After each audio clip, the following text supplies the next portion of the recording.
This is another sports psychology basics video, continuation of our first video. In this video, we just want to cover a few ideas. The first idea is, what does win mean?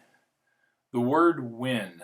Let's put a couple definitions down here for you to think about if you're a coach or a parent or even an athlete. If I had fun, I won. Great definition for kids. They should have fun playing, moving, and if they had fun, they won. It's not everything, it's the only thing. It's a very good definition for a professional athlete or a Division I athlete. I like the acronym WIN. What's important now? Good definition of the WIN word. So we know that kids need to have fun and win. We know that it's not everything, it's the only thing. Good definition for professional athletes. But what's important now hits everyone. Parents, coaches, athletes. It's Lou Holtz's definition of the word win. It's the best definition. Thank you, Lou. Let's take a couple minutes and talk about the use of feedback when coaching. There's two types of feedback, KR and KP. KR stands for the knowledge of results. Did you win? Did you lose? Did you score high? It's the end of the performance.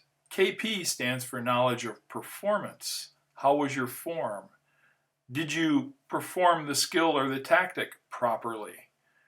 KP is the most important form of feedback that a coach can provide a new learner when learning a skill, or that a coach can provide an older person who is learning a skill for the first time. Form is very important in skill development. KR is usually the most important type of feedback that the athlete focuses on.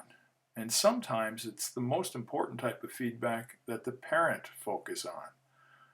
It's interesting. It's very important to understand the difference between KP and KR because typically that's the focus of the individual. This difference in focus is very interesting. It can create a conflict. If not a conflict, it can create a mental attitude problem. And you'll notice this problem when it's time to communicate between the athlete and the coach, or the coach and the athlete. Communication is hard enough without the problem. Let's use shooting a basketball as an example of KP and KR. When you're teaching a person to shoot a basketball, you never use a basket. Use a wall or something and you focus on KP. Is the ball rotating right? Is your extension right? You can look at those things. But typically, the learner wants to go to a basket and they want to focus on KR. And you know, when they miss a shot, they don't need to be told that they missed. Okay, KR can be redundant. And when you have redundant feedback like that, it stimulates the mental attitude problem. It's important to keep these things in mind. There's two other types of feedback I want to take time to discuss today. And so this is just a feedback continuation of KP and KR. The first form of feedback I want to discuss is called descriptive feedback. Okay, descriptive feedback.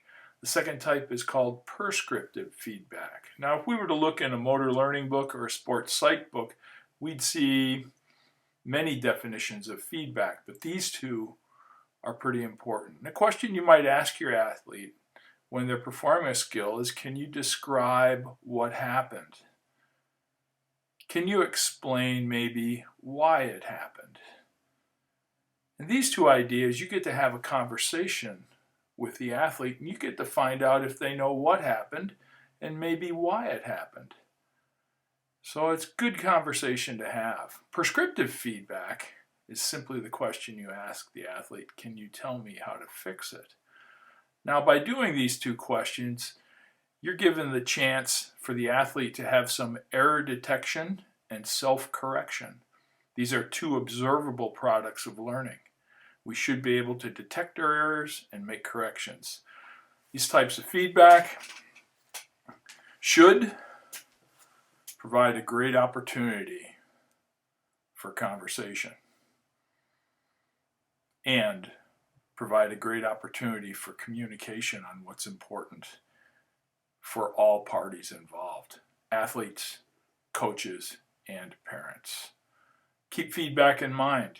KP, KR, descriptive, and prescriptive.